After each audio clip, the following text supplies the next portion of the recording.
बहुत प्यारे दोस्तों, पिछली एक वीडियो में मैंने अपने पठानकोट के एक शायर दोस्त पूरन एहसान को कोट किया था, जब मैंने कहा था कि कविता एक उड़ान है भाई, क्या खुला आसमान है भाई।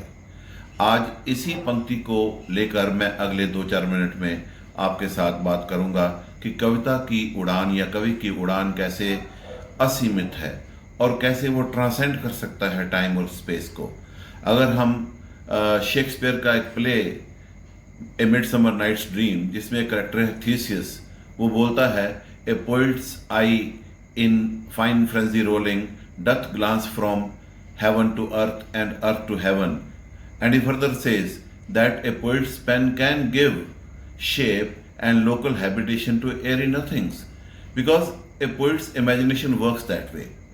मैं आपके साथ एक वॉल्ट विटमैन की पोएम क्रॉसिंग ब्रुकलिन फेरी, जो मेरी बड़ी फेवरेट पोएम है और मैंने बच्चों को पढ़ाते हुए कई बार कहा है कि कैसे पोइट ट्रांसेंड करता है टाइम को। Poet is travelling by a ferry, he is sailing from Manhattan to Brooklyn and he looks at the passengers. Looking at those passengers, he goes into the past and he goes into the future, and he uses present tense for past as well as for future because he transcends time.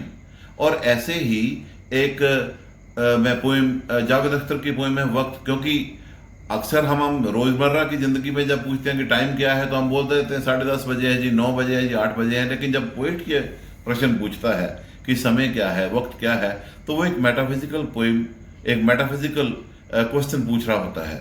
जैसे जावेद साहब कहते हैं कि ये वक्त क्या है, ये क्या है आखिर, क्यों ये मुसलसल गुजर रहा है, ये जब ना गुजरा था तब कहाँ था, कहीं तो होगा, गुजर गया है तो अब कहाँ है, कहीं तो होगा, कहाँ से आता है, किधर को गया है, ये कब से कब तक का सिलसिला है, ये वक्त क्या है। ये वाक्य, ये हादसे, ये तसादुम, हर गम, हर एक मसरत, हर एक अजियत, हर एक लज्जत, वो जख्म का दर्द हो कि लम्स का हो जादू, खुद अपनी आवाज़ हो के माहौल की सदाएं, इस जहन में बनती बिगड़ती फिजाएं, ये जैसे सब एहसास, सारे जज्बे, ये जैसे पत्ते हैं, पानी की बहती सतह पे तैरते हैं, अभी यहाँ हैं, अभी वहाँ हैं और अब है उजल, दिखाई देता नहीं मगर कुछ तो है जो बह रहा है। ये कैसा दरिया है, किन पहाड़ों से आ रहा है, किस समुद्र को जा रहा है, ये वक्त क्या है। कभी कभी मैं सोचता हूं कि चलती गाड़ी से पेड़ देखो तो लगता है दूसरी समझ जा रहे हैं, मगर हकीकत में तो पेड़ अपनी जगह खड़े हैं। तो क्या ये मुमकिन है कि तमाम सदियां कतार अंदर कतार इस जगह खड़ी हों, ये वक्त साकित हो और हम ही गुजर रहे हों। इस एक लम्हे में सारे लम्हे, सारी सदियां छुपी हुई हों, ना कोई आइंदा है ना गुज़श्ता, जो हो चुका है हो रहा है, जो होने वाला है हो रहा है। तो क्या ये मुमकिन है कि जिसे समझते हैं गुजरता है वो रुका हुआ है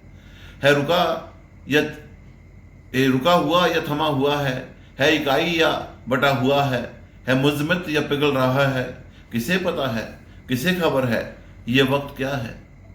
तो ये पोएम पढ़ने के बाद आपको पता लगता है कि पोइट कहाँ तक पहुँचता है समय को जानने के लिए, समय के बारे में पूछने के लिए। आओ हम एक पोएम देखें अटल जी की, अटल बिहारी वाजपेयी की एक बड़ी सुंदर कविता है यक्ष प्रश्न। उसमें वो कहते हैं कि जो कल थे आज नहीं है, जो आज हैं वो कल ना होंगे, होने ना होने का क्रम यूं ही चलता रहेगा, हम हैं हम रहेंगे ये भ्रम भी पलता रहेगा। सत्य क्या है, होना या ना होना, या फिर दोनों ही सत्य हैं। जो है उनका होना सत्य है, जो नहीं है उनका ना होना सत्य है। मेरी समझ में होना ना होना एक ही सत्य के दो आयाम हैं, बाकी सब समझ के फेर और बुद्धि के व्यायाम हैं।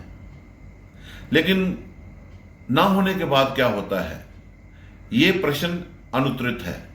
प्रत्येक नचिकेता इस प्रश्न की खोज में लगा है, हर साधक को इस प्रश्न ने ठगा है, लेकिन शायद ये प्रश्न अनुत्तरित ही रहेगा।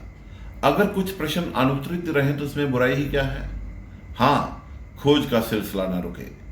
एक दिन धर्म की अनुभूति और विज्ञान का अनुसंधान रुद्र द्वार खोलेगा और यक्ष प्रश्न पूछने के बजाय स्वयं उत्तर बोलेगा।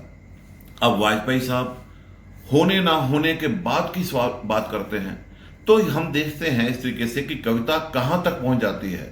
ऐसे ही अगर हम गालिब की बात करें तो उन्होंने बड़े सुंदर लफ्जों में कहा है कि मैं एक आपको सुनाता हूं। न था कुछ तो खुदा था, कुछ न होता तो खुदा होता, डुबोया मुझको होने ने, ना होता मैं तो क्या होता।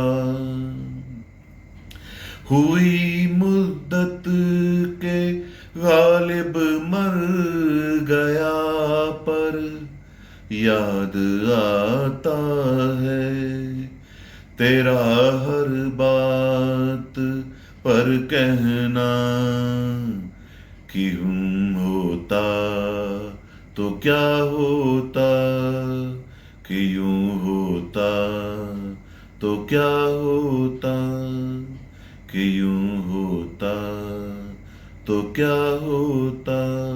तो इससे हम देखते हैं कि कविता की उड़ान, कवि की उड़ान असीमित है, और पोइट्री के इस पहलू को भी हम बड़े आनंद से देख सकते हैं। धन्यवाद।